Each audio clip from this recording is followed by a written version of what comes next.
So if you've ever wondered what it's like to drive an electric car in the snow, wonder no more, because I'm taking out my rear-wheel drive Tesla Model 3 on freshly laid snow on UK country roads. I mean, what could possibly go wrong? Now, the first thing I would recommend you have is a Land Rover Defender in front of you that has a tow rope. Just in case, you know, it's always best to have a backup plan. But fingers crossed, the Tesla Model 3 has a few tricks up its sleeve that will help get me out of a tricky situation, which I'll go through in a second. Now, one of my first concerns when I bought a Model 3 was the fact that it was rear-wheel drive. You can get them in four-wheel drive if you buy the long-range version or the performance, which four-wheel drive comes as standard, but the standard range plus will only come in rear-wheel drive. I'd heard lots of things generally about BMWs that rear-wheel drive, of them getting stuck in the snow and skidding off the road in icy conditions. So this is the first time out in these wintry conditions since I've owned the car, because we didn't really get any snow last year. So how's it going to perform? Now, there are some fundamental differences between combustion cars and electric cars when it comes to the snow.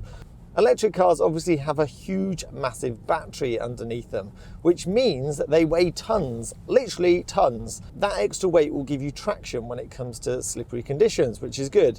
The downside is it means a lot more weight is going to be carried through if you're having to bang the brakes on ever so quickly. So you just need to bear in mind that your stopping distances in icy, wet, snowy conditions are going to be way, way more than your standard combustion engine. So the additional weight that the electric cars has some pros and cons, I'll give you that. The other huge benefit of driving an electric car in snowy or slippery conditions is the fact you've got really good and precise control over the power delivery to the wheels.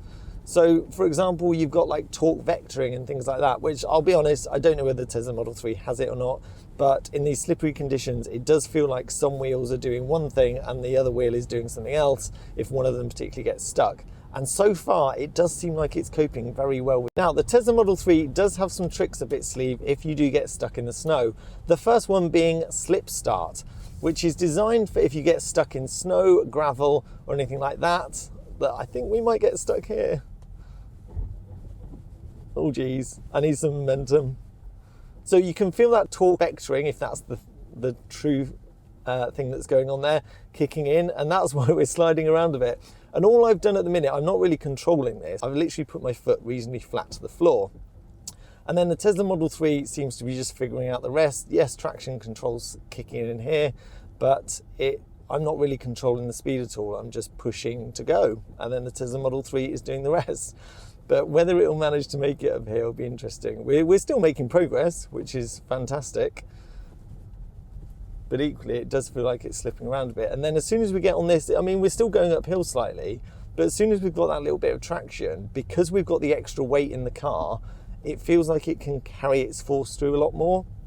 So what I have found is when I have got momentum to go up a hill or anything like that, or over a humpback bridge, it actually rides up it reasonably well once you get going. It's the getting going, I think, with electric cars, which is the issue, which is where that slip start comes in that I was just talking about before we got into that sticky situation.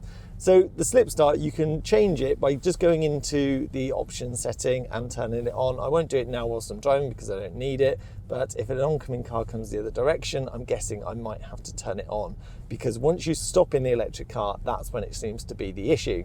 Now, the other thing you have to bear in mind with electric cars, which differ from combustion cars, is the fact that you've got regen braking. So in the past, you'd always have complete control over your braking. Whereas now, if I took my foot off the accelerator, the regen braking is going to kick in full, which means my car's going to slow down and I'm not going to have complete control over that. So it's recommended in winter that you go into your driving settings and then just put regen braking onto low. And then that, yes, it will mean that your battery doesn't get as much regen braking put into it, but it gives you a bit more control over the slowing down. And that's one thing I've found driving around in this snow, is that I feel a little bit out of control, more so when it comes to stopping than I would in a combustion car. And that's the thing I think I have to get used to a little bit, is when it used to be slippy and I was sliding around all over the place, I'd actually put it down in second gear to try and get a bit more traction, but you don't have that option. Now, the other thing that's interesting is if I just floor it now, nothing happens. That was me putting my foot down, which is a bit dangerous, I know, because there's a Land Rover Defender in front of me. But the Model 3 completely controls the traction on that. So again, if I floor it now, that's flooring it, nothing happens. But there's clearly some quite sophisticated electronics going on there to manage to deliver the right amount of power so you can maintain traction, because you'd have thought normally that would have just been a complete spin out from the rear wheels. But yeah, literally it's I don't want to say it's boring, but it does take the fun out of driving in snow just a little bit. So there you go, that's just a quick snippet of what a Model 3 rear wheel drive is like driving in the snow, and I'm pleased to report it's absolutely fine and didn't cause me any issues. I think freshly laid snow, steep hills where you've got to start like a humpback bridge, you could have issues. But other than that, get a bit of momentum, get up going up the hills. It felt like it was in control. I've not had any episodes where I felt like the rear wheels are properly slipping out or I've lost control going around a corner or anything like that. It seems like it handles itself pretty well. I appreciate this is quite a short little video, but I thought I'd just share that little insight into what it's like driving a Tesla Model 3 in the snow in the UK. So if you like that, don't forget to give it a thumbs up, hit subscribe, share and comment. I'll see you soon. Thanks for watching.